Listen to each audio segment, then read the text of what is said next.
Um, it just depends. I think, what you feel is the right thing sometimes is, and then sometimes it isn't. Like when you've done it long enough to where, like, you need some time off. It's at the end of the year. I think everybody would say yes, at this time of the year, but it's the same for everybody, especially the people that have gotten the double bye like us. Um, I think the double bye is very beneficial to try to help, win the tournament. I don't know if it's beneficial in the first game you play. I think the first game that you play, if you can get through that, it's beneficial. But I think the team that you're playing has already played in a game in that setting. And I think they have a little bit of an advantage, especially in that first half. But no, it's good. I think anytime you have success, obviously we fell short of our goal of winning the league. But anytime you're right there, which we were at the end, you're going to get recognition from individual players. So, happy for all those guys. And being all conference, and obviously Travion was sixth man of the year, along with being all conference. Jaden was first team, Zach second team, Eric Hunter on the all defensive team. So I didn't miss anybody, did I? Sasha was honorable mention. And so, like, all those guys, had good years, but you're trying to win the Big Ten. You're trying to win the Big Ten tournament now, and so that's the focus. But anytime your team has success, you're going to have individual honor. So I'm happy for those guys.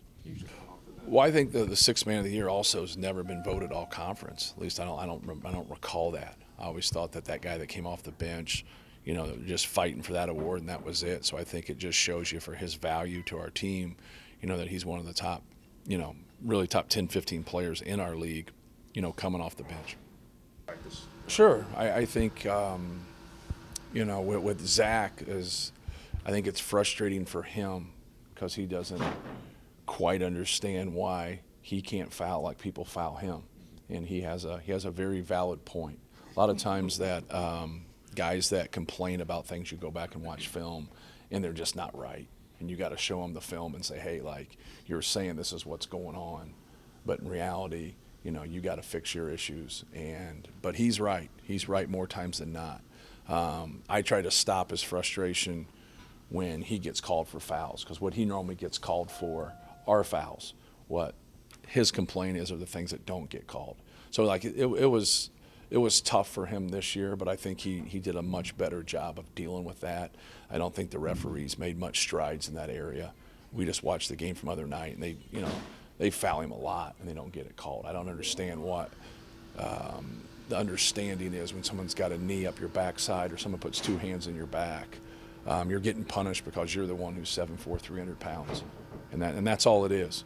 And the guy doing it is a really good player, and I guess they want to keep him in the game. But I don't have any other guess besides that, because there are obvious things that are getting missed.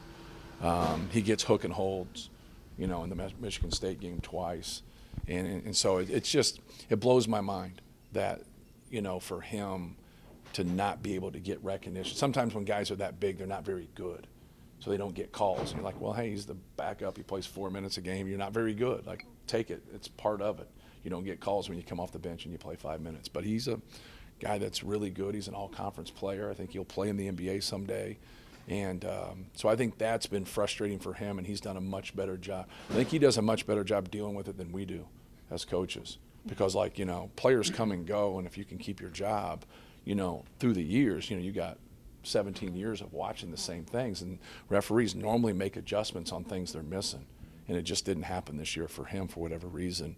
With Jaden, like, his decision-making, things change in how people defend him, and he's always, in that adjustment mode of making that decision, and sometimes he has predetermined thoughts, and that's how he gets in trouble.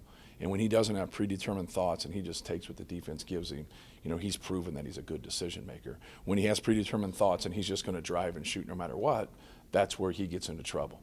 And that's where he got into trouble in the last game. Like, the ball had to get out of his hands because they were having 3-4 people on the ball when he drove. So he has shown that he can make that adjustment and, get us quality looks and then really put the defense in a bind. And so, like, that's where he's just got to keep growing in that area of just keeping things simple. And you can change, you can do things, but normally what you change to that you haven't practiced, you're not going to be very good at.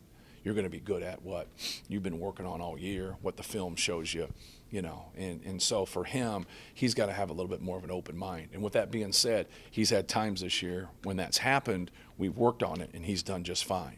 Then he's had times where he hasn't. So that's where he's really got to, sharpen the pencil and just keep things simple. And the same holds true for Travion. When Travion keeps things simple and goes right at people, they're at his mercy.